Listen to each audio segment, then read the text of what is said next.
The number 42 bus was usually deserted by the time it reached my stop near the edge of town, especially this late.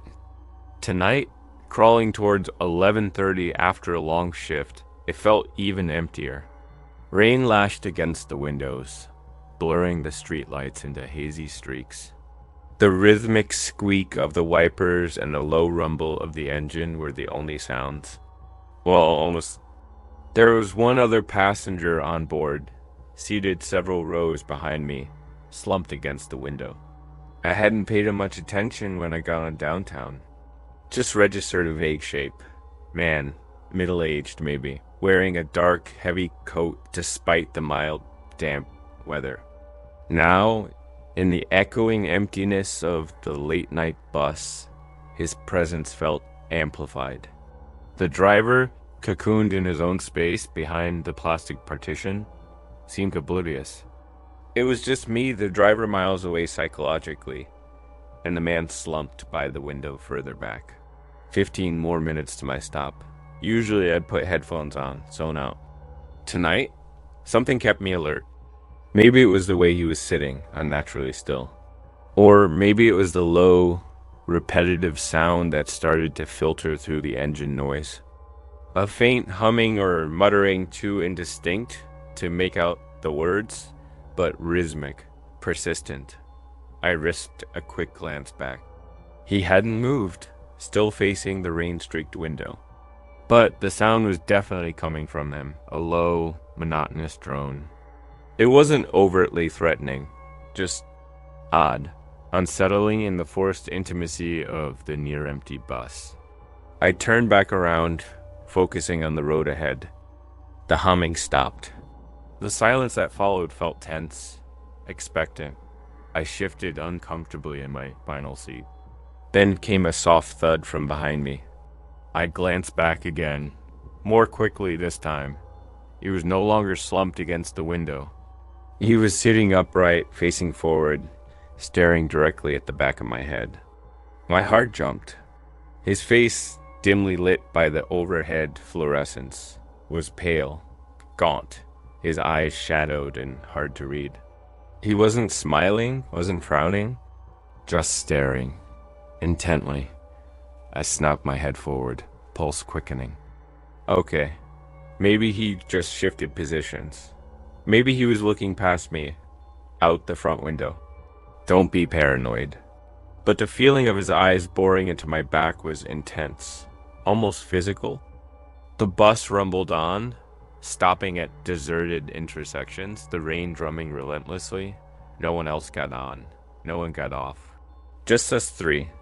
The oblivious driver, me, and the staring man behind me. The air in the bus felt thick, charged. He started humming again, louder this time. Still monotonous, but with a strange edge to it now, almost discordant. Then the humming stopped abruptly, replaced by a sharp, sniffing sound repeated several times. Like an animal testing the air, it sent a shiver down my spine. This was getting too weird. I fumbled for my phone, pretending to check messages, angling it slightly so I could use the screen's reflection to see behind me without turning around. He was still staring, unblinking, and now, was he smiling? A faint, unpleasant upturn of the lips. My stop was still maybe 5 minutes away.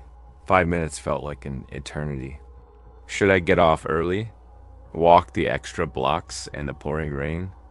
But what if he got off with me? Out here, on these dark, quiet streets that felt even more dangerous than staying on the bus with the driver nearby, however oblivious he seemed.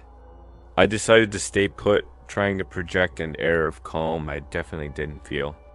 I focused on the familiar landmarks appearing through the rain, counting down the blocks. Suddenly, he stood up. The movement was abrupt, jerky. I watched his reflection in my phone screen, heart pounding. He took a step forward into the aisle, still staring at me. His heavy coat looked bulky, concealing. What did he have in his pockets? He took another slow step, and another. He was moving down the aisle towards me, deliberately, his strange, sniffing sound starting again. Panic clawed at my throat. This wasn't just weird anymore. It felt overtly menacing. "Next stop, please," I called out, my voice higher pitched than usual. The driver flicked a glance in the rearview mirror, nodded slightly, and hit the button to signal the stop request. My stop. Thank God, the bus began to slow. The man stopped his advance, maybe 3 rows behind me now. He stood there swaying slightly with the motion of the bus, that unnerving half-smile back on his face, eyes fixed on me. He didn't look like he was preparing to get off. He looked like he was waiting. The bus hissed to a stop. The doors swung open, revealing the rain-swept street and the dim yellow light of the bus shelter. Safety, or at least escape, was just a few feet away. I practically leaped out of my seat, grabbing my bag, not daring to look back directly, but hyper-aware of him standing there in the aisle. I scrambled down the steps, hitting the wet pavement, and immediately started walking quickly away from the bus stop, fumbling for my keys as I went. Behind me, I heard the hiss of the bus doors closing. Relief washed over me, so intense it made my legs feel weak. He hadn't followed me off. I risked a glance back. The bus pulled away from the curb, its taillights receding into the rainy darkness. Through the blurry back window, I could just make out a figure standing in the aisle, watching the spot where I had been, watching me walk away. Even from that distance, I felt the intensity of his gaze. I didn't slow down until I reached my front door, keys scraping frantically against the lock. Once inside, deadbolt thrown, chain secured, I leaned against the door, breathing heavily, drenched from the rain and cold sweat. Who was that guy? Was he just mentally unwell? Or was he truly dangerous, intending harm? His actions were erratic, unsettling, bordering on predatory. The ambiguity was terrifying. What would have happened if my stop hadn't been next? If he'd reached my seat, I went to the window, peering out through the blinds. The street was empty, glistening wet under the streetlights. No sign of the bus, no sign of anyone else. But the feeling of being watched lingered, a phantom pressure. I couldn't shake the image of his pale face, his fixed stare, that awful smile. The 15-minute ride had felt like being trapped in a cage with something unpredictable and potentially dangerous. It wasn't just the rain making me shiver. That night, the familiar sounds of the house settling felt less comforting, more like potential footsteps approaching in the dark. The last bus home never felt the same again.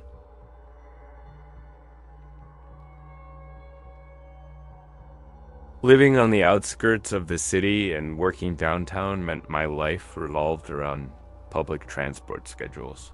2 buses and a short subway ride each way. It was tedious, nearly 2 hours door to door, but it was routine. I'd zone out, read, listen to podcasts, just another anonymous commuter trying to make the time pass. I guess that's why it took me a few days to notice him, to realize the pattern. Because at first he was just background noise, easily ignored. He wasn't remarkable in any way, which probably helped him blend in.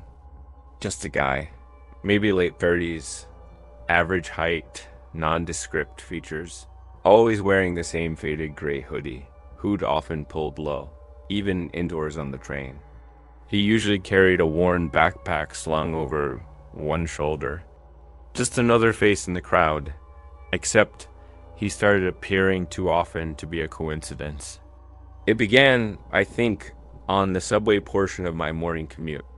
I first registered him standing on the platform at my usual transfer station, waiting for the same downtown train I took every morning around 7:15 a.m. Nothing strange about that. It's a busy line. He got on the same carriage, stood near the doors, got off 2 stops before me. Typical commuter behavior. But the next day, there he was again. Same spot on the platform, same carriage, same gray hoodie. Still unremarkable, just there again. Maybe he worked near where he got off. The third day, however, was different. I saw him on the platform as usual. He got on the train, stood near the doors. But this time, he didn't get off at his usual stop. He stayed on. When I got off at my stop near work, I glanced back instinctively. He was still standing there, near the doors, hood pulled low, looking out the window. Not looking at me, just present. It was odd, a break in the pattern I subconsciously established for him. Maybe he had an appointment further downtown. That evening, on my commute home, things got weirder. I boarded the first bus, heading towards the subway station. As we pulled away from a stop about halfway there, I saw him get on through the back doors. Grey hoodie, backpack. He paid his fare, didn't look around, just took a seat near the back.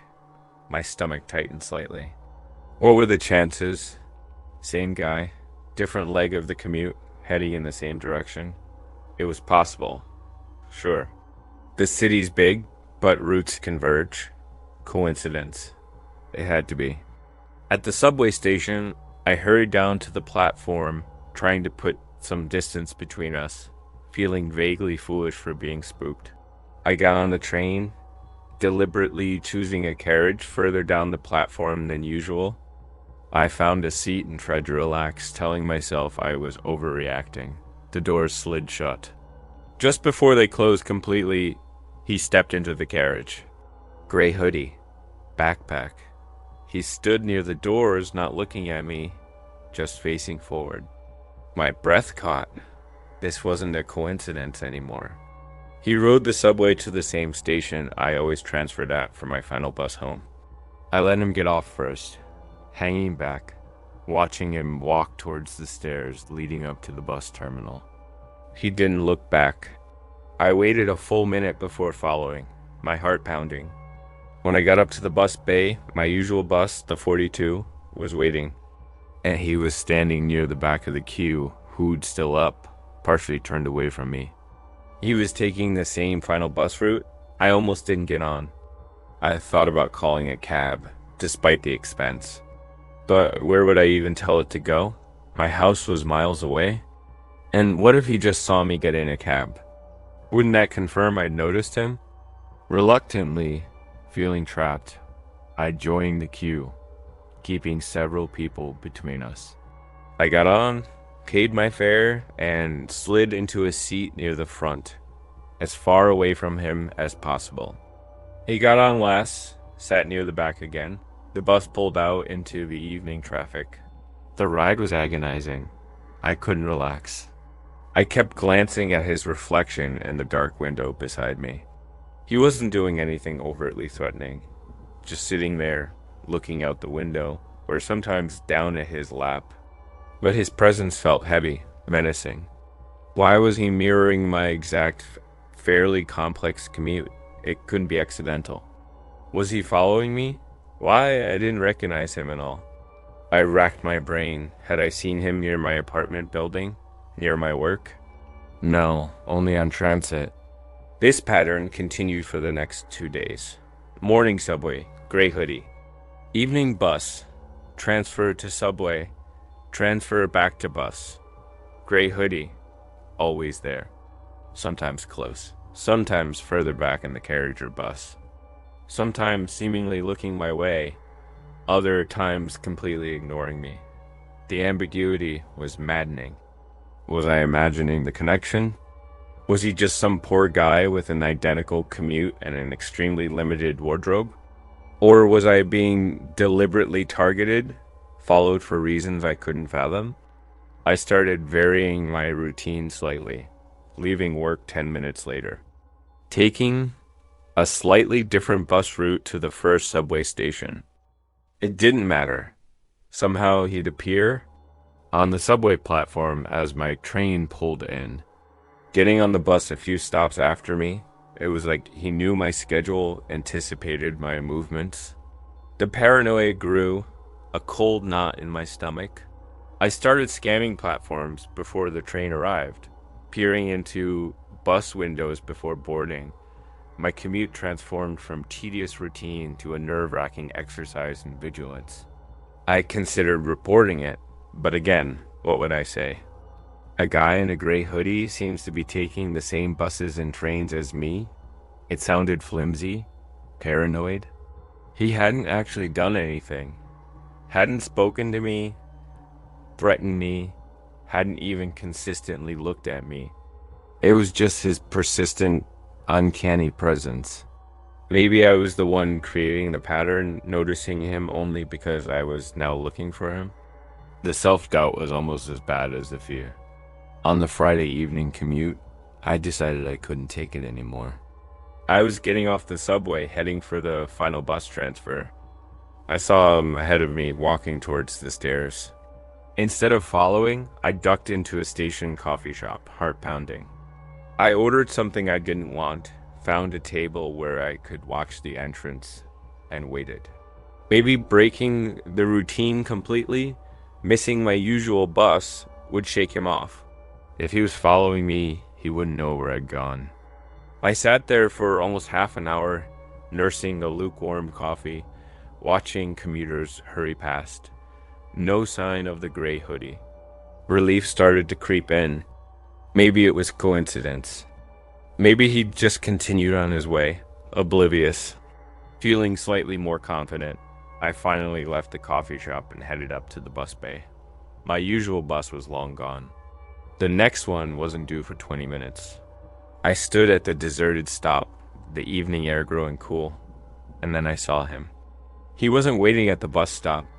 He was standing across the street, partially obscured by the shadows of a closed storefront, leaning against the wall. Gray hoodie, backpack, just standing there looking directly towards the bus stop, looking directly at me. There was no ambiguity this time. He wasn't commuting. He was waiting for me. The streetlights seemed to buzz overhead. The distance between us felt simultaneously vast and terrifyingly small. He knew I'd seen him. He didn't move, didn't react, just watched. I turned and walked fast back towards the subway station entrance, abandoning any thought of taking the bus. My hands were shaking as I fumbled for my phone. I wasn't calling a cab this time. I called the first person I could think of, my voice trembling as I asked him to meet me, to please just get me out of there. I didn't know if he followed me back into the station. I didn't dare look back. The fear was cold, absolute. I never took that transit route again. I broke my lease early, found a job closer to home. I never saw the man in the gray hoodie again. But sometimes in crowds, my eyes still scan subconsciously, searching for that nondescript figure. The chillingly persistent stranger whose motives I never learned, whose silent presence terrified me more than any overt threat ever could.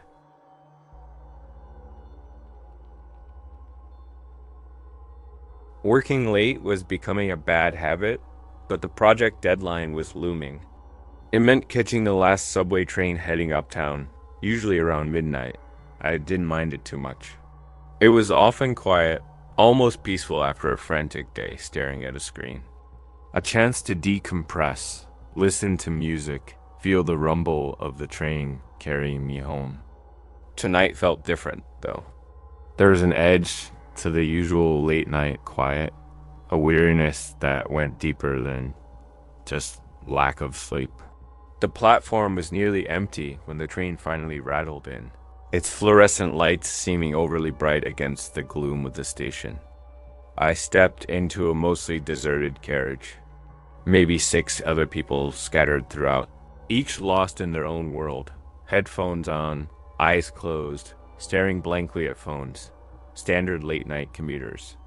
I found a seat near the middle, settled my bag beside me, and pulled out my own phone, ready to zone out for the 20-minute ride.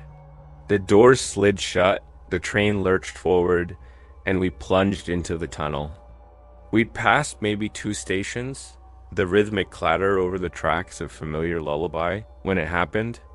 Not a gradual slowdown, but an abrupt jolt, followed by a high-pitched screech of metal on metal.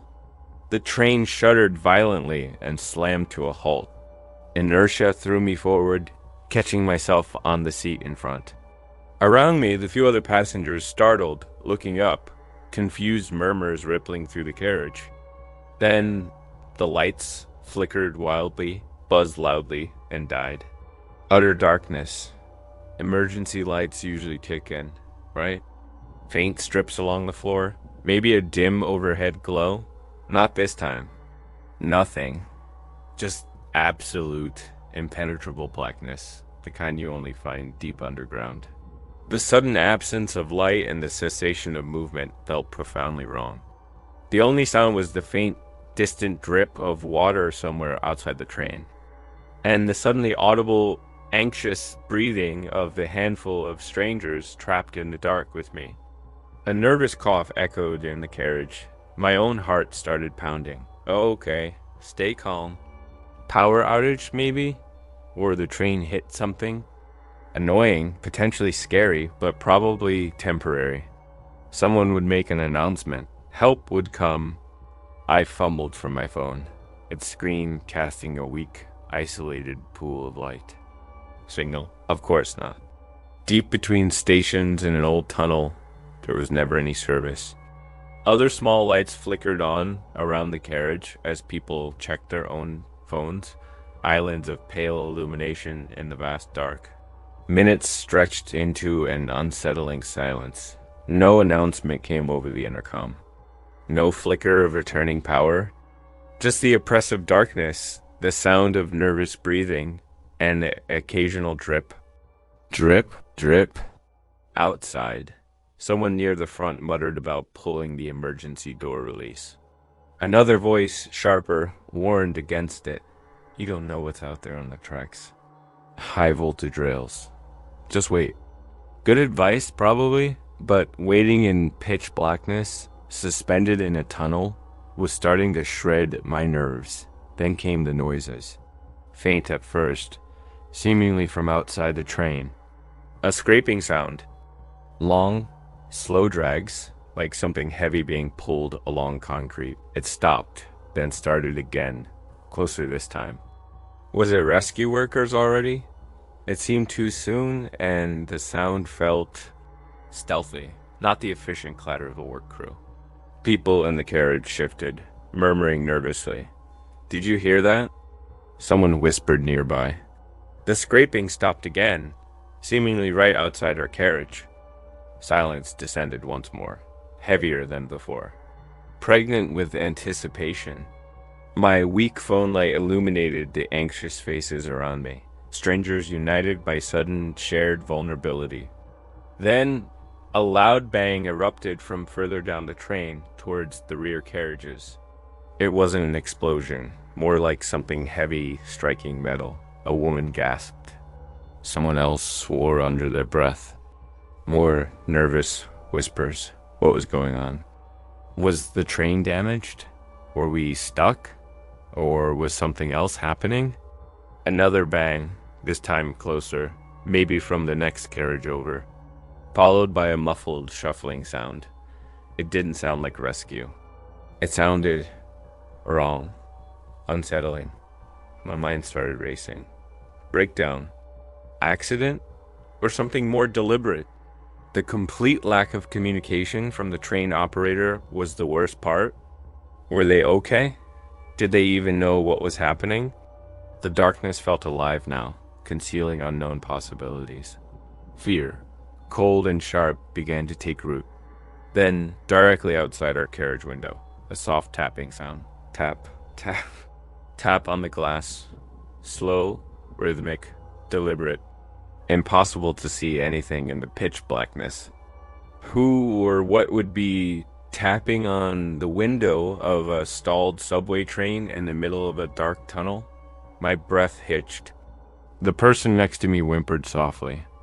The tapping continued for maybe 10 seconds, then stopped. Silence again, thick and suffocating. The air felt cold, stale. Someone tried the intercom button near the door, pressing it repeatedly. Static crackled, but no voice responded. We were completely cut off. The scraping sound started again, this time moving away from our carriage, receding down the tunnel. More muffled bangs echoed faintly from further up the train. Then, as abruptly as it died, the power flickered back on. The main lights buzzed, hesitated, then flooded the carriage with harsh fluorescent glare. Everyone blinked, momentarily blinded. Outside the window, the tunnel walls were just walls. Empty. No sign of rescue workers, no sign of whatever made the noises. The train's intercom crackled loudly.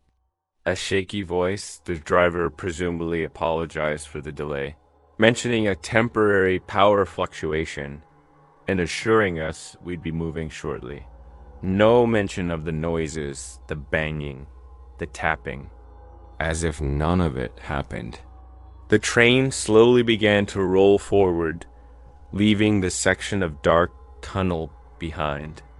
The remaining passengers exchanged uneasy glances, but no one spoke about what we'd heard.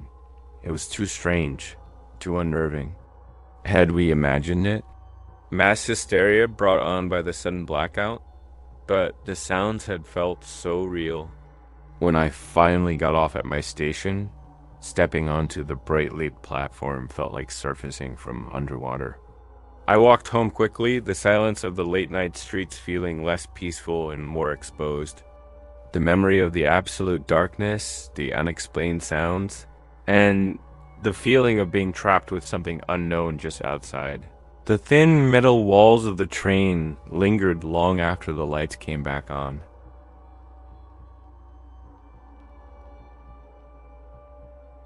My routine involved catching the 6:15 p.m. train home from the central station. Always crowded, always chaotic. I usually tried to find a quiet corner to stand, lean against the wall, and disappear into my phone until my stop. It was just background noise, the daily grind. I wasn't paying much attention to specifics, just trying to get through the commute. That's probably why I almost missed it. It happened fast. A flicker of movement at the edge of my peripheral vision. I was standing near the end of the platform, waiting for the train, scrolling through emails. The crowd surged as the train approached. Just as people started moving towards the doors, I saw them, two guys dressed rough, cornering a younger kid near a concrete pillar. The kid looked maybe late teens, clutching a worn backpack, eyes wide with fear. One of the rougher guys was hissing something at him, gesturing aggressively, while the other quickly, slipped his hand into the kid's unzipped backpack. It was over in seconds. The guy pulled his hand back, concealing something small in his palm, and melted back into the surge of commuters boarding the train. His partner gave the terrified kid a hard shove, sending him stumbling back against the pillar, before also disappearing into the crowded carriage. The kid just stood there, stunned, watching the train doors close. He looked down at his backpack, then back at the departing train, a look of dazed violation on his face. A simple, brazen theft, executed smoothly amidst the platform chaos. My first instinct was to help the kid, ask if he was okay, maybe see if station security could be alerted. But the train I needed was right there, doors closing. And more importantly, a cold realization hit me. As the second guy boarded the train, just before the doors shut, his eyes met mine. Just for a fraction of a second. But there was no mistaking the look. It wasn't just hurried evasion. It was sharp, assessing. He saw me see him. He saw me witness the whole thing. The train pulled away, leaving the kid alone on the platform. I stood frozen for a moment, the noise of the station fading. That look. It sent a chill through me. He knew I'd seen. Did he recognize me? Probably not, just another face in the crowd. But the possibility lodged itself in my mind like a splinter. They were opportunists, thieves, operating brazenly in public. What if they worried about witnesses? What if they saw me again? My commute suddenly felt different, exposed. I shook it off, telling myself I was being paranoid. It was a minor theft, probably unreported. They wouldn't care about one random person who might have seen something. I boarded the next train, trying to put it out of my mind. But throughout the ride home, I found myself scanning the faces in the carriage, my senses on high alert.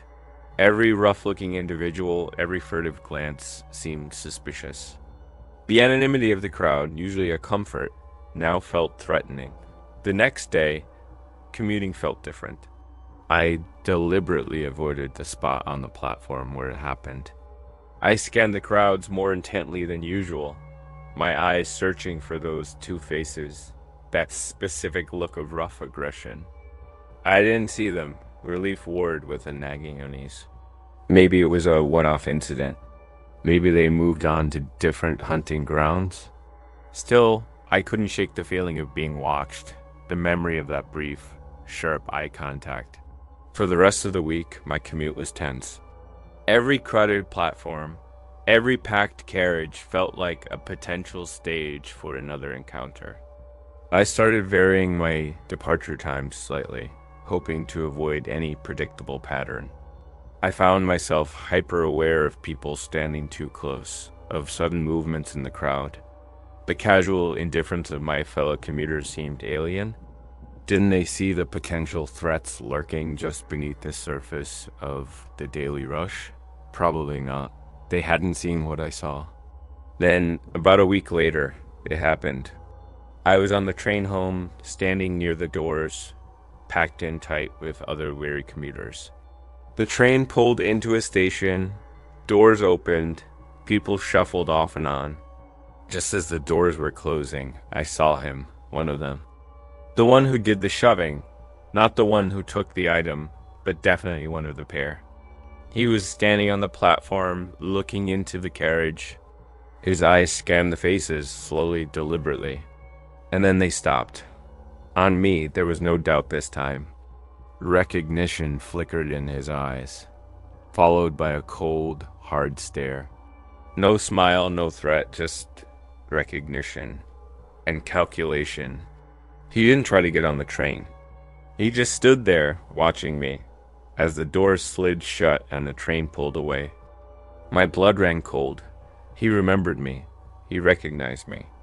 And he was still frequenting the same stations. Why was he looking for me? Did they think I reported them? Or was it simple intimidation? The rest of the ride was pure anxiety. Every stop, I expected him or his partner to board. Every shadow seemed menacing. Getting off at my station felt like running a gauntlet. I hurried home, constantly looking over my shoulder, heart pounding. Did he see which stop I got off at? Did he know where I live now?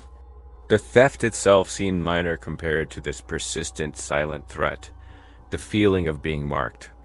I seriously considered reporting it to the transit police now. But what proof did I have? I saw a guy maybe steal something last week, and now he looked at me funny on the platform. It still sounded weak, paranoid. Yet the fear felt intensely real. He knew my face. He knew, roughly, my commute route. I felt exposed, vulnerable, tangled in something dangerous just by being in the wrong place at the wrong time. By seeing something I shouldn't have. I changed my commute entirely after that. Started driving despite the traffic and parking costs. It felt like the only way to break the pattern, to remove myself from their territory. I never saw either of them again, but the incident left a scar. It shattered the comfortable anonymity of city life, replacing it with a lingering unease. A reminder that sometimes just witnessing something can make you a target. Pulled into the periphery of someone else's crime, haunted by a look exchanged on a crowded platform.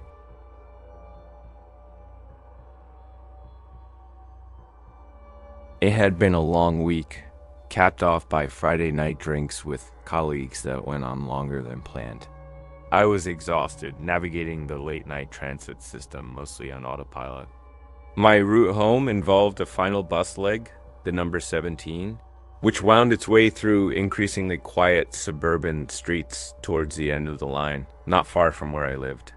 I remember finding a seat near the back, the bus mostly empty, warm, the engine a low drone. Perfect conditions for nodding off.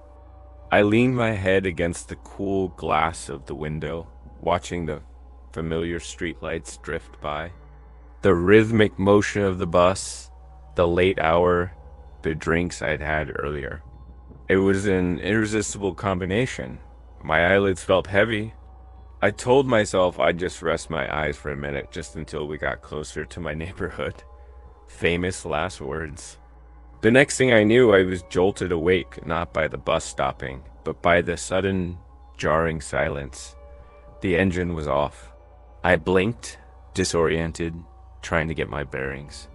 The bus wasn't moving. The interior lights were off, replaced by a dim, ambient glow filtering in from outside. I wasn't slumped against the window anymore, but awkwardly sprawled across two seats. And I was alone, completely alone. The driver was gone. The few other passengers I vaguely remembered seeing earlier were gone. Panic started to bubble up in my chest. Where was I? Had I missed my stop? I scrambled up, peering out the windows. It wasn't my neighborhood. It wasn't anywhere familiar. The bus was parked at an angle in what looked like a large, deserted depot or service yard. Chain link fences surrounded the perimeter, topped with barbed wire in places. Beyond the fence, dimly lit warehouses or industrial buildings loomed like dark monoliths. A single flickering security light cast long, eerie shadows across the cracked asphalt. No signs of life anywhere. Just silence and the smell of diesel fuel and damp concrete. Okay, think. I must have fallen asleep. The driver finished the route, returned to the depot, didn't notice me slumped in the back, and just left. It seemed incredibly negligent, but plausible. Maybe? My phone, I fumbled for it, praying for battery life. 2%. Enough for a quick call. Maybe if I could get a signal out here. I dialed my roommate. No service, of course. Just static. The feeling of isolation intensified. Trapped alone in a locked bus in a deserted depot in an unknown part of town with a dying phone. How was I going to get out? The bus doors were definitely closed, likely locked from the outside by the driver. The windows looked sealed shut, the kind designed not to be opened by passengers. I pushed against one anyway. Solid. I walked the length of the empty bus, checking every window, peering out into the gloomy yard. Nothing moved. No sign of the driver, no security guard, nothing. Just rows of other dark, silent buses parked like enormous metal coffins. A faint scratching sound from outside made me jump. I spun around, peering towards the front of the bus. Nothing? Just the wind, maybe? Or rats. The place certainly looked run down enough for rats, but the sound had seemed too deliberate. My tired brain, now jolted into high alert by adrenaline and fear, started conjuring worse possibilities. Was the depot truly deserted? Or was someone out there watching the bus, knowing I was inside? I tried the emergency exit hatch in the roof. Stuck fast, probably rusted shut. I hammered on the main doors, shouting, hoping to attract attention, feeling increasingly desperate. My voice echoed weirdly in the confined space and the vast emptiness outside. No response. Just the oppressive silence rushing back in. My phone finally died, the screen going black, severing my last potential link to the outside world. True isolation. True vulnerability. I sank back into a seat, trying to control my breathing, fighting back panic. I had to think rationally. The driver would come back eventually, right? Or someone would arrive for the morning shift. Hours away, perhaps, but eventually. All I had to do was wait. Wait alone, in the dark, in this creepy, deserted yard, listening for scratching sounds outside. The thought wasn't comforting. The silence itself felt menacing now, amplifying every tiny creak of the bus cooling down, every distant city siren. Time crawled. Each minute felt like 10. I kept peering out the windows, scanning the shadows between the parked buses, imagining shapes moving just at the edge of my vision. Was that flicker of movement just the wind blowing trash, or someone ducking behind a vehicle? Was that faint glint of light a reflection, or eyes watching me? Paranoia took root, feeding on the silence and the isolation. The depot felt less like an empty yard and more like a trap. After what felt like hours, the sky outside still pitch black. I heard it again. A distinct sound this time. Footsteps. Slow, crunching footsteps on the gravelly asphalt somewhere near the front of the bus. My heart leaped into my throat. I dropped down low in my seat, trying to make myself invisible, peering cautiously over the seat back. The footsteps stopped right beside the driver's side door. Silence. Then the rattle of keys. Relief surged through me, so strong it almost made me dizzy. The driver? He realized his mistake and came back, or maybe it was security. Either way, rescue. I started to stand up, ready to call out, explain what happened. But then I saw the silhouette through the driver's side window, backlit by the distant, flickering security light. It wasn't the slightly paunchy, uniformed driver I remembered. This figure was tall, thin, wearing something dark with a hood pulled low over their face. And they weren't using keys. They were working on the door mechanism with some kind of tool, trying to pry it open. This wasn't rescue. This was someone trying to break into the bus, knowing it was supposed to be empty. Or maybe knowing it wasn't. My blood ran cold. I ducked down again, pressing myself against the seat, hardly daring to breathe. The metallic scraping and clicking sounds from the door intensified. Whoever it was, they were persistent. Why break into an empty bus in the middle of the night? Unless they saw me earlier. Saw me asleep? Vulnerable? Alone? My mind raced. What should I do? Stay hidden and hope they don't find me? Confront them? Try to break a window and run for it? Run where? Into the dark, fenced-in yard? The scraping stopped. A soft click echoed. And then the driver's side door creaked open slowly. The hooded figure paused, silhouetted in the doorway, seemingly scanning the dark interior of the bus. Waiting, listening, I held my breath, praying the darkness would conceal me. Then, slowly, the figure began to climb the steps into the bus. I squeezed my eyes shut, bracing for discovery. This was it, trapped, alone, at the mercy of whoever this was. The footsteps moved slowly down the aisle, soft on the rubber flooring. Closer, closer, and then they stopped, right beside my row. I could hear faint breathing, smell stale cigarette smoke. A long agonizing moment passed. Then the footsteps retreated, moving back towards the front of the bus. The figure got off. The driver's door creaked shut again. I stayed frozen, listening, until I heard the crunch of footsteps receding across the yard, fading into silence. Only then did I dare to move, cautiously peering over the seat. The bus was empty again.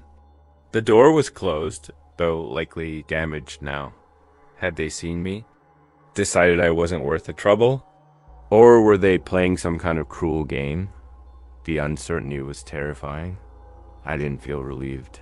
I felt violated, acutely aware of how close they had been. I didn't sleep again. I sat rigid, staring towards the front of the bus until the first gray hints of dawn began to lighten the sky. Soon after, I heard the rumble of engines, saw lights approaching the depot gate, the morning shift.